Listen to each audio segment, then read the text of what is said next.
ಭೂಮಿಯ ಒಡೆಯನ್ನ ಎಲ್ಲಿ ಮಾಡಿದಾರ ಅವರು ಸೆರೆಮನೆಯಲ್ಲಿ ಕೂಟವ್ರ ಅವರು ನಮ್ಮನ್ನ ಅರಮನೆಯಲ್ಲಿ ಇವಾಗ ನಮ್ಗೆ ಅಕ್ವಿಜೇಷನ್ ಮಾಡ್ತೀವಿ ಅಂತ ಅವ್ರ ಅರಮನೆ ಕೂತ್ಕೊಂಡು ಹೇಳ್ತಾವ್ರೆ. ಇದು ಧರ್ಮ? ಮೊದ್ಲು ರೆಡ್ ಝೋನ್ ತೆಗಿಲಿ, ಆಮೇಲೆ ಬರ್ಲಿ ಏನ್ ಮಾಡ್ಬೇಕು ಏನ್ ಮಾಡ್ಬಾರ್ದು ಅಂತ ಹೇಳೋದಕ್ಕೆ. ರೆಡ್ ಝೋನ್ ತೆಗಿದೇನೆ ನೀನು ಬಂದು ನಾನು ಅಕ್ವಿಜೇಷನ್ ಮಾಡ್ತೀನಿ ಅಂತ ಹೇಳ್ಬಿಟ್ಟು ನಮ್ಗೆ ಕಳ್ಳೆ ಕುರಿ ಕೊಟ್ಬಿಟ್ಟು ನೀನ್ ಬಿರಿಯಾನಿ ತಿಂತೀಯಾ?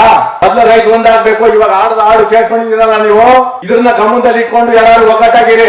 ಅದ್ ಯಾರು ಬರ್ತಾರ ನೋಡೋಣ ಅಕ್ವಿಜೇಷನ್ಗೆ. ಇವತ್ತೊಂದು ದಿವಸ ಹೇಳ್ತಾ ಇದ್ದೀನಿ, ದಯವಿಟ್ಟು ಹೇಳ್ತೀನಿ, ನಿಮಗೆ ಕೈ ಮುಗಿಯೋದಿಲ್ಲ, ಕಾಲು ಮುಗಿದು ಕೇಳ್ಕೊತೀನಿ. ದಯವಿಟ್ಟು ಒಂದು ವಿಷಯ ಹೇಳ್ತೀನಿ, ನಾನು 1967-68ರಲ್ಲಿ ಒಂದು ವಿಷಯ ಹೇಳಿದ್ದೆ. ಈ ಬೈಮಂಗ್ಲ ಏರಿಯಾ ಒಂದು ದಿವಸ KR ಪುರ ಮಾಡ್ತಾರೆ ಅಂತ ಹೇಳಿ 67-68ರಲ್ಲಿ ಹೇಳಿದ್ದೆ. ಇವತ್ತು ಹೇಳ್ತಾ ಇದ್ದೀನಿ, ಇನ್ನು 5-10 ವರ್ಷ ಒಳಗಡೆ ಈ ಭೂಮಿ ಚಿನ್ನ 15,000 ರೂಪಾಯಿ ಆಗ್ತದೆ ಒಂದು ಚದರಡಿ. ದಯವಿಟ್ಟು ಬೇಜಾರು ಮಾಡ್ಕೋಬೇಡಿ. ಇವತ್ತೇನೋ ಒಂದಿಷ್ಟು ದುಡ್ಡು ಕೊಟ್ಬಿಡ್ತಾನೆ, ಬಿಸಾಕ್ತಾನೆ, ಅವ್ರು ನೀಸ್ಕೊಂಡ್ಬಿಡ್ತೀವಿ, ತಿಂದ್ಬಿಡ್ತೀವಿ, ಮುಗ್ದೋಯ್ತು.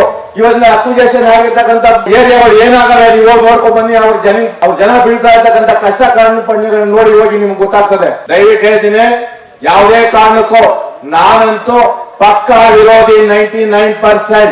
ಅಷ್ಟೇ ಹೇಳ್ತೀನಿ ನಾನು. ನನ್ನ ಮೊದಲು ವೈಯಕ್ತಿಕವಾಗಿ ಹೇಳ್ತೀನಿ ನಾವು. ಆಮೇಲೆ ಇನ್ನೊಂದು ವಿಷಯ ಹೇಳ್ತೀನಿ, ದಯವಿಟ್ಟು ಒಂದು ಪ್ರೋ ಕಮಿಟಿ ಮಾಡಬೇಕು, ಸಲಹಾ ಕಮಿಟಿನ ಮಾಡಿ ರೈತರು ಒಗ್ಗಟ್ಟಿಂದ ಹೋಗಬೇಕು ಅಂತ ಈ ಸಮಯದಲ್ಲಿ ಕೇಳ್ಕೊತಾ ನಾನೇನೋ ಒಂದೆರಡು ಮಾತು